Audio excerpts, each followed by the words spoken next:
Baik, Assalamualaikum warahmatullahi wabarakatuh dan salam sejahtera untuk kita semua. Perkenalkan, nama saya Muhammad Syarul Barhun dan pada kali ini kita akan membahas sebuah topik yaitu kalimat efektif.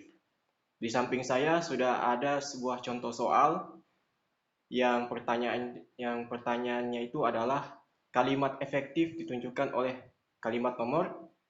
Jadi pada soal ini kita diminta untuk menunjukkan kalimat mana yang merupakan kalimat efektif. Sebelum kita masuk ke contoh soal ini, saya akan memberitahu terlebih dahulu apa penyebab kalimat itu tidak efektif.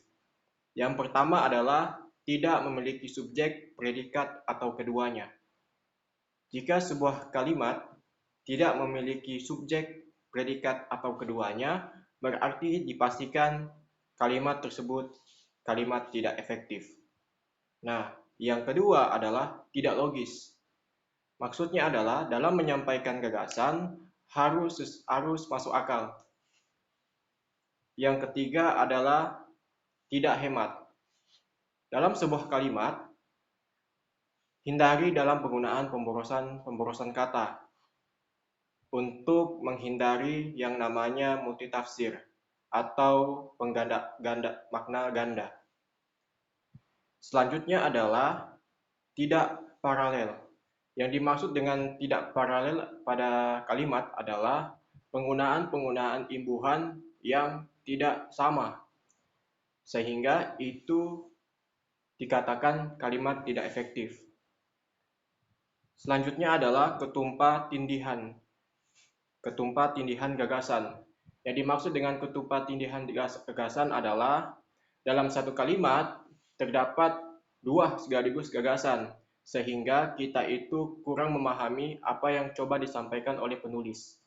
Nah, kita langsung saja praktek ke soalnya. Nah, di soal ini diminta untuk menunjukkan kalimat yang efektif.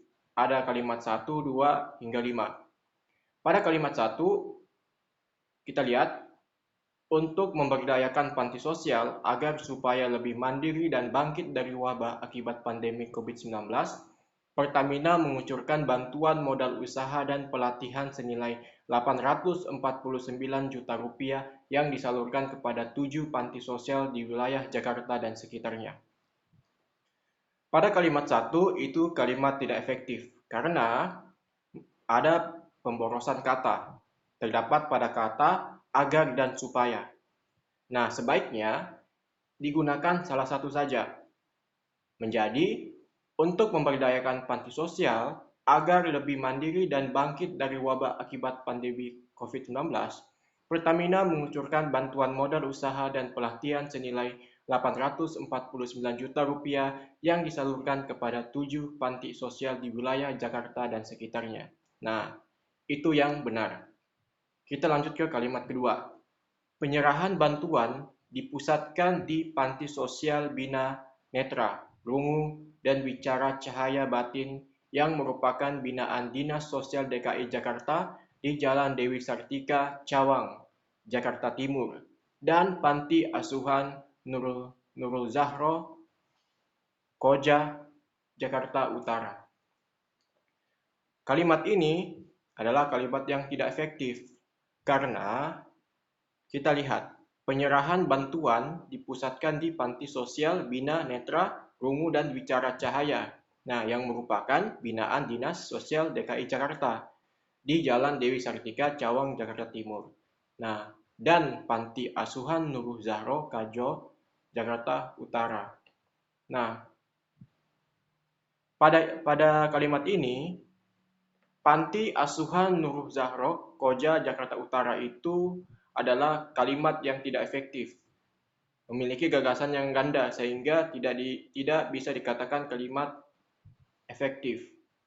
Yang nomor 3, penyerahan bantuan dilakukan Vice President Corporate Social Responsibility Pertamina, Arya Dwi Paramita, lalu diterima Ketua Panti Sosial Cahaya Batin dan Ketua Panti Asuhan Nurul Zahro. Nah, kalimat 3 ini adalah kalimat yang efektif karena sudah menyampaikan gagasan dengan tepat.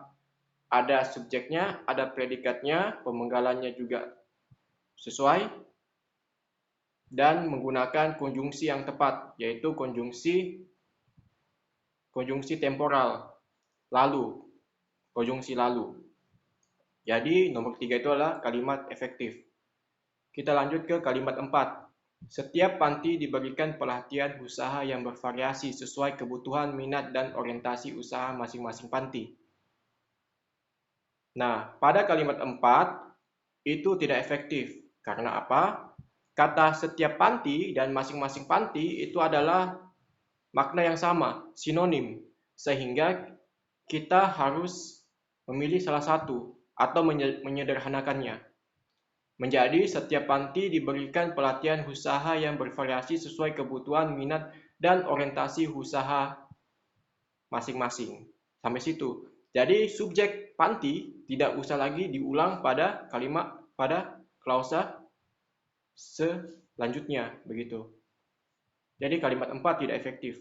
Kalimat 5, mulai dari menjahit, membuat telur asin, mereparasi AC, membuat batik celup, organic farming, hingga fotografi. Jadi kalimat 5 ini secara kalimat efektif itu sudah efektif.